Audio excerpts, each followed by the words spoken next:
19세기 러시아의 최고 문학은 역시 톨스토이의 작품들입니다. 근데 이 톨스토이는 정말 진실한 신앙인이었습니다. 그래서 이 톨스토이의 작품들은 거듭난 사람들이 이해할 수 있는 정말 놀라운 작품들이 그 속에 담겨져 있습니다. 그의 작품 가운데 불후의 명작이 바로 전쟁과 평화죠. 한 번쯤 여러분들 젊었을 때 읽어봤을 겁니다. 1789년 프랑스 대혁명이 일어나서 프랑스 사회가 온통 혼란에 빠졌습니다. 그 혼란한 틈을 타고 일어난 인물이 바로 나폴레옹입니다.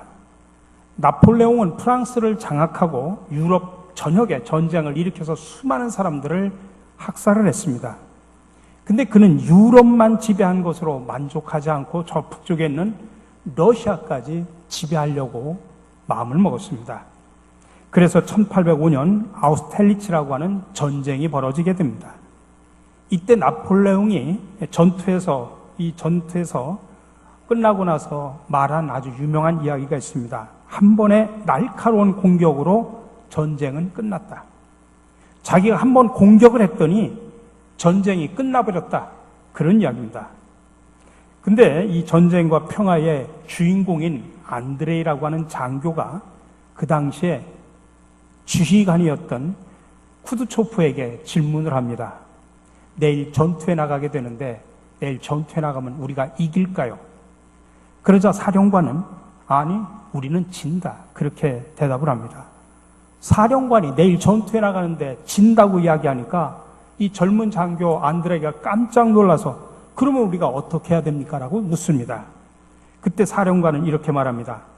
한 번 전투에 이기는 것이 중요한 것이 아니다. 전쟁은 반드시 최후의 전투가 있는 법이고 이 최후의 전투에서 이기는 자가 승리하는 것이다. 최후의 전투에서 이겨야 진짜 이기는 거지 한 번 전투에서 이긴다고 이기는 것이 아니다라는 이야기입니다. 그리고는 당시 러시아 황제가 이 사령관 쿠드초프에게 계속해서 공격하라고 명령을 했지만 이 사령관은 공격하지 않고 오히려 후퇴를 합니다. 이 나폴레옹은 승승장구해가지고 60만 대군을 이끌고 러시아를 침공을 했는데 이 쿠즈토프 사령관은 계속 후퇴를 하면서 자기가 후퇴하면서 지나가는 러시아 마을마다 다 불을 질러서 먹을 것이 없도록 만들어 놓고 모든 사람들을 다 대피를 시킵니다. 나폴레옹이 이제 60만 대군을 이끌고 모스크바를 점령을 했는데 와서 보니까 정작 모두가 다 폐허가 되어버렸고 사람이 한 명도 없는 겁니다. 결국 나폴레옹이 이겨도 이긴 것이 아니고 점령해도 점령한 것이 아닙니다. 가보니까 먹을 것도 없고 이제 겨울이 되어서 추워지니까 나폴레옹의 60만 대군은 추위 속에서 굶어 죽을 판입니다. 이때 쿠드초프가 유명한 말을 남깁니다. 시간과 인내야말로 내 전쟁의 가장 강력한 무기이다. 시간과 인내가 내 전쟁의 가장 강력한 무기다. 인내하면서 기다렸다가 추위 속에서 죽어가는 그 나폴레옹 군대를 모두 죽여버린 겁니다. 그래서 나폴레옹은 러시아 전쟁 속에서 패배를 해서 결국 유배를 당하는 신세가 됩니다. 바로 이 톨스토이의 작품 전쟁과 평화 속에서 나오는 가장 중요한 메시지는 중간 전투에서 한 번 이기는 것이 중요하지 않다는 것입니다. 최후의 전투에서 이기는 것이 진짜 이기는 것이고 이길 때까지 인내심을 가지고 기다리는 사람은 결국 최후 승리를 한다고 하는 것입니다. 그래서 쿠드초프는 러시아를 살려냈고 나폴레옹은 결국 몰락을 하게 됩니다. 우리 사랑하는 성도분, 우리들도 살아가면서 인생의 전투를 맞이할 때가 한두 번이 아니지 않습니까? 그때마다 때로는 우리도 패배할 수가 있습니다. 때로는 죄와 싸우다 보면 어떤 때는 패배를 할 수도 있습니다. 하지만 한두 번 전투에서 졌다고 여러분 절망하거나 낙심하지 마시기 바랍니다. 믿음으로 인내하며 승리하시기 바랍니다. 믿음의 삶은 인내하며 기다림의 삶이라 말할 수 있습니다. 오늘 성경에 나오는 하박국 예언자는 정확하게 언제 살았고 언제 예언 활동을 했는지 성경은 우리에게 알려주지 않습니다. 일반적으로 하박국은 예레미야와 같은 시대 사람으로 예루살렘에 살았을 것으로 학자들은 추정합니다. 이 하박국은 항상 기도에 전념하는 신앙의 사람으로서 하나님과 친밀한 교제를 나눴던 아주 신실한 사람이었습니다. 그래서 오늘 본문을 통해서 주시는 하나님의 세미한 음성을 듣고 함께 은혜를 나누고자 합니다. 오늘 본문에서는 세 가지를 이야기합니다. 첫 번째로 의인은 믿음으로 살아야 합니다. 오늘 읽은 이 본문 말씀이 하박국의 중심 메시지입니다. 하박국은 두 번에 걸쳐서 하나님 앞에 항의조로 기도를 합니다. 첫 번째 기도가 하박국 1장 2절에서 4절에 나옵니다. 제가 새번역 성경으로 읽어드리겠습니다. 살려달라고 부르짖어도 듣지 아니하시고 폭력이다 하고 외쳐도 구해주시지 않으시니 주님 언제까지 그러실 겁니까? 어찌하여 나로 불의를 보게 하십니까? 어찌하여 악을 그대로 보기만 하십니까? 약탈과 폭력이 제 앞에서 벌어지고 다툼과 시비가 그칠 사이가 없습니다. 율법이 해이하고 공의가 아주 시행되지 못합니다.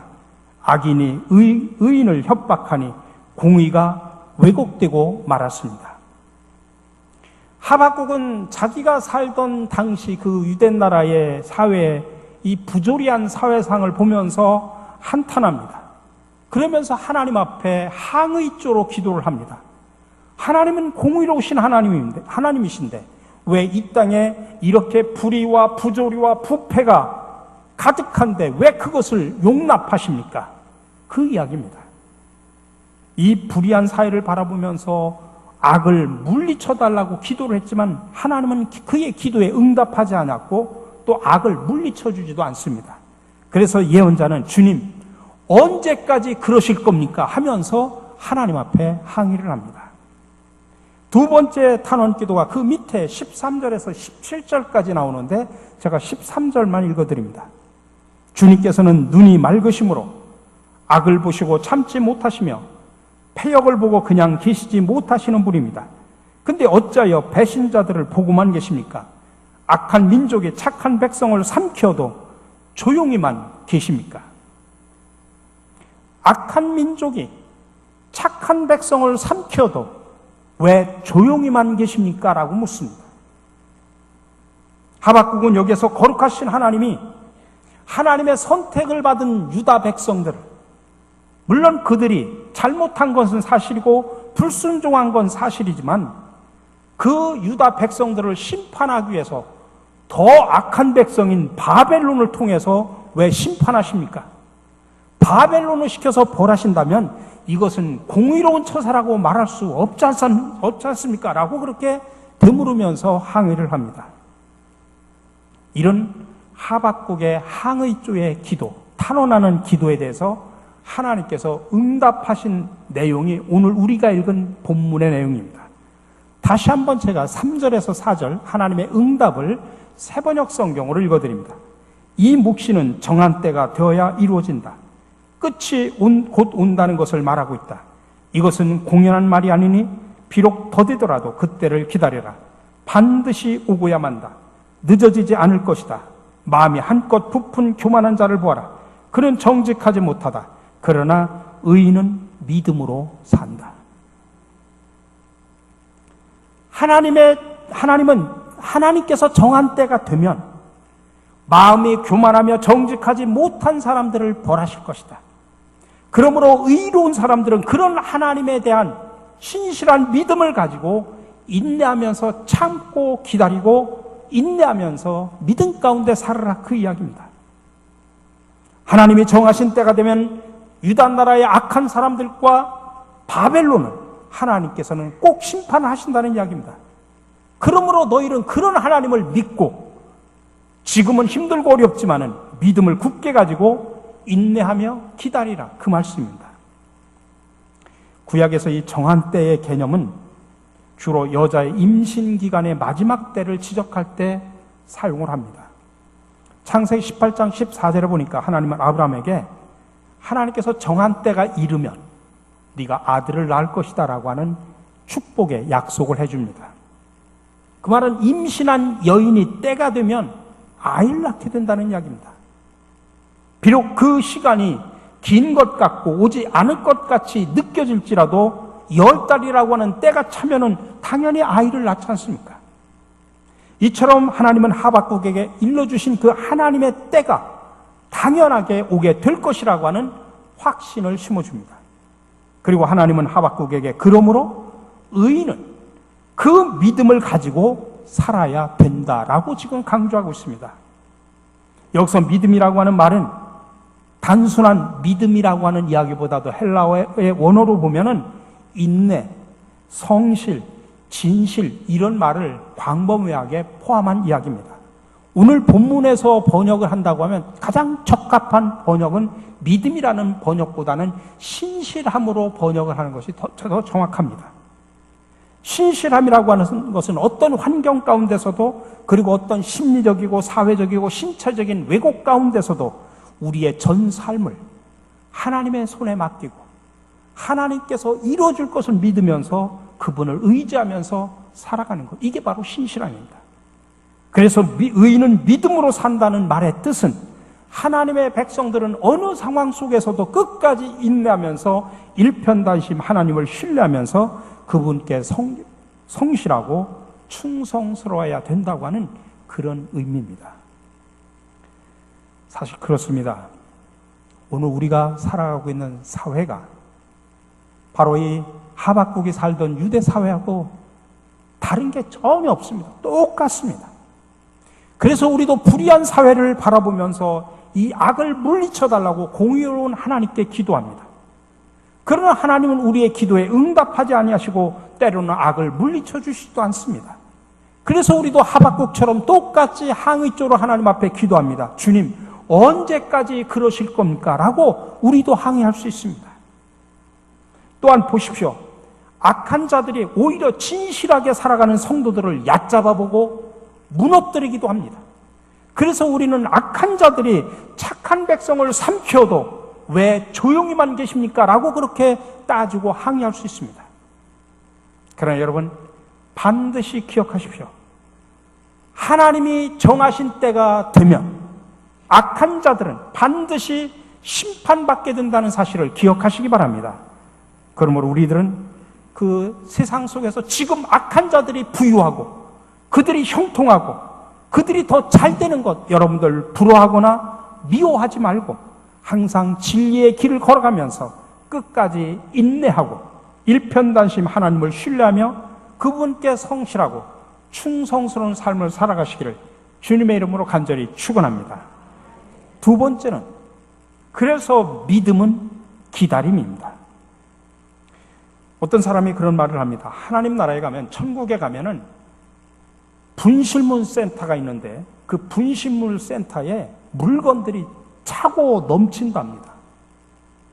왜 그러냐면 많은 사람들이 하나님한테 이것 달라 저것 달라 기도를 많이 하는데, 그래서 하나님께 막 그렇게 달라고 기도해가지고 하나님께서 주려고 딱 그 준비물을 가지고 대기하고 있는데 기도하다 말고 중간에 사람들이 기다리지 못하고 찾아가지 않은 것들이 넘쳐서 분실물 센터에 물건이 차고 넘친답니다. 혹시 여러분들의 분실물은 없는지 한번 살펴보시기 바랍니다. 우리가 기도할 때 하나님은 다양한 방법으로 응답을 하십니다. 때로는 기도할 때 예스라고 응답하시기도 하고, 때로는 노라고도 응답하시기도 하고, 때로는 하나님의 방법대로 응답하시기도 합니다.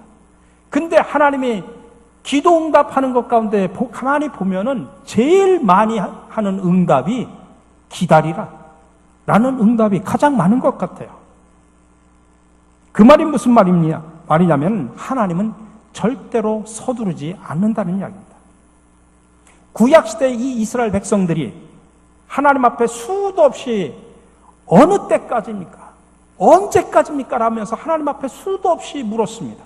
그들이 힘들 때마다, 고통을 당할 때마다, 강대국의 포로로 있을 때마다 하나님 언제까지입니까? 언제까지입니까? 그 말은 언제 메시아를 이 땅에 보내주셔서 우리를 해방시켜 주시고 우리를 세계의 으뜸 민족으로 만들어 주실 것입니까? 언제 그러실 겁니까? 라고 그렇게 수도 없이 물었습니다. 근데 하나님은 그들의 울부짖음에 수십 년, 때로는 수백 년, 수천 년 동안에 걸쳐서 응답하실 때도 있었다는 이야기입니다. 우리가 요한계시록 22장은 성경 전체의 결론이라고도 말할 수 있습니다. 20장 20절에 보니까 이것들을 증언하신 이가 이르시되 내가 진실로 속히 오리라 하시거늘 아멘 주 예수여 오시옵소서라고 기록하고 있습니다. 요한계시록에서는 주님께서 속히 오리라 속히 오리라 여러 번 기록하고 있습니다. 근데 이 속히 오리라고 한 이 일은 아직도 언제 이루어질지 모르는 더딘 일입니다. 그러나 하나님의 말씀과 예언과 약속과 하나님의 뜻은 반드시 이루어집니다. 여러분, 메시아의 오심도 사람의 시간으로는 더딘 것 같았지만은 결국 이 땅에 오셨고 하나님의 정한 때에 이 땅에 오셨고 언제인지는 모르지만은 또 하나님이 정한 그때에 재림의 주로 다시 오신다는 사실을 믿으시기 바랍니다. 그래서 성경에서는 기다림을 신앙이라고 말합니다. 신앙이라고 하는 것은 기다리는 것이고 신앙인은 기다리는 사람입니다. 그런 말이 있습니다. 믿음은 종달새 아래서 종달새 울음소리를 듣는 것과 같다라고 표현했습니다. 서두르지 않고 더딘 것 같지만 기다리는 것이 바로 믿음입니다. 여러분, 성경을 보십시오. 노아는 방주를 건조하느라 120년을 보냈고 하나님의 정한 때를 기다렸습니다. 근데 기다리지 못한 사람들은 당시에 노아를 조롱했습니다. 아브라함은 이삭이 태어나기 전 하나님께서 하늘의 별과 같이 바다의 모래알같이 후손을 주시겠다고 약속을 했는데 아브라함은 그것을 기다리지 못해가지고 하갈을 통해서 이스마엘이 태어나게 했습니다. 이런 아브라함의 성급함은 지금까지 세계적인 고통의 원인이 되고 있습니다. 이삭의 후손과 이스마엘의 후손이 끊임없이 치열하게 싸우는 게 바로 지금 중동 전쟁의 원인입니다. 흔히 사람들은 기다림을 지체라고 여깁니다. 그러나 기다림은 그 자체의 의미가 있습니다. 인간의 삶의 의미는 기다림 속에 있습니다. 여러분, 하나님의 말씀, 하나님의 약속이 때로는 더딘다고 할지라도 인내하며 기다리시기 바랍니다. 하나님의 말씀은 한치도 오차 없이 반드시 이루어지게 된다는 사실을 믿으시기 바랍니다. 그래서 마지막으로 기다리면 지체되지 않고 옵니다. 오늘 3절 후반절입니다. 비록 더디더라도 그때를 기다려라. 반드시 오고야 만다. 늦어지지 않을 것이다. 하나님의 계획하신 시간은 조금도 지체함이 없습니다. 하나님이 정하신 때에 1초도 어김없이 하나님은 그 정하신 것을 그대로 이루십니다. 근데 왜 사람들은 하나님의 시간이 더디다고 그렇게 생각을 할까요? 이유가 뭘까요? 그것은 다른 게 아닙니다. 인간의 시간에서 하나님을 바라보니까 그런 겁니다. 그러나 거꾸로 하나님의 시간에서 우리를 보면 그것은 절대로 더딘 것이 아닙니다. 그래서 베드로 후서 3장 8절에서 이렇게 말합니다. 사랑하는 자들아, 주께는 하루가 천년 같고 천년이 하루 같다는 이 한 가지를 잊지 말라. 우리가 생각하는 시간 개념하고 하나님이 생각하는 시간 개념이 전혀 다르다는 이야기입니다. 천년이 하루 같은 하나님은 지체함이 없이 반드시 하나님의 시간에 이루시고 하나님이 정하신 마지막이 오게 된다는 사실입니다. 하나님의 시간 속에서 인류의 역사를 보면 이제 겨우 그냥 며칠 지난 것뿐입니다. 그러므로 우리는 하나님의 시간에다가 우리가 맞추도록 해야 됩니다. 그래서 내 시간의 주인을 하나님으로 인정하라, 그렇게 말을 하는 것입니다. 시편 40편 1절에 보니까 내가 여호와를 기다리고 기다렸더니 귀를 기울이사 나의 부르짖음을 들으셨도다. 하나님을 기다리는 자에게 하나님은 듣게 하십니다. 하나님을 기다리는 자에게 하나님은 성취하게 하십니다. 하나님을 기다리는 것은 하나님이 하시는 일을 다 수용하고 인정한다는 뜻입니다. 그렇기 때문에 여러분, 이 프랑스 속담 가운데 기다림, 그것이 바로 인생이라고 이야기하고 있는데 인생은 기다림의 시간이 참으로 많습니다. 그러나 그 중에서도 가장 중요한 기다림은 하나님을 기다리고 하나님 나라를 기다리는 것입니다. 시편 37편 7절에서 이렇게 말합니다. 여호와 앞에 잠잠하고 참고 기다리라. 자기 길이 형통하며 악한 꾀를 이루는 자 때문에 불평하지 말지어다. 참고 기다리면 형통합니다. 악한 자들이 잘 된다고 그들을 불효하거나 불평할 필요 없고 우리는 기다릴 뿐입니다. 하나님은 선하신 분이기 때문에 기다리면 우리에게 선을 주십니다. 그래서 기다림을 믿음이라고 말합니다. 반대로 조급함이라고 하는 것은 우리의 거룩함과 기도와 영적 성장을 가로막는 가장 큰 장애라고 말할 수 있습니다. 그러니 기다리지 못하는 사람은 영적인 장애를 가진 사람이나 마찬가지입니다. 고대의 결혼 관습 가운데 하나가 약탈 결혼이라는 것이 있습니다. 남성이 자기가 눈독을 들인 여성을 몰래 훔쳐다가 아내로 삼는 것을 약탈 결혼이라고 합니다. 우리나라에서 흔히 보쌈이라고 그러죠. 2세기 북유럽 게르만 가운데 고트족이라고 하는 족이 있는데 그 고트족 남자들이 주로 약탈 결혼을 많이 했다고 합니다. 대부분 지금 우리의 그 결혼의 용어나 형식은 그 옛날 결혼의 관습에서 유래된 것이 참으로 많습니다. 여러분들 우리가 신혼초를 허니문이라고 표현하죠. 허니문. 미럴이라는 이 말의 유래는 두 가지라고 합니다. 첫 번째로는 북유럽에서 오래전에 신혼부부들에게 꿀을 먹이는 풍습이 있었다고 합니다. 거기에서 이 허니문이라고 하는 단어가 나왔다고 추측을 유래가 되었다고 말하는 경우가 있고, 또 하나는 아까 말한 약탈 결혼 시대에 신랑이 신부를 이렇게 몰래 훔쳐다가 감춰놔 버립니다. 그럼 뭐 신부 측에서는 가만히 있습니까? 신부 측에서 부모들이 또 신부 측 친지들이 사람들이 그 잃어버린 여자를 찾아다닐 수밖에 없죠. 근데 찾고 근데 신랑이 너무 꼭꼭 숨겨놔서 어디에다가 숨겨놨는지를 알지 못합니다. 그리고 찾고 찾다가 나중에는 지쳐가지고 단념을 합니다. 그리고 나서 물러갑니다. 그때까지 신랑은 기다리는 겁니다. 그 기다리는 시간을 허니문이다.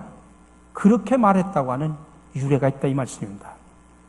그러니 당시에 그 약탈 결혼 시대 때에는 잘 기다려야 신부를 차지할 수 있었다 이 말씀입니다.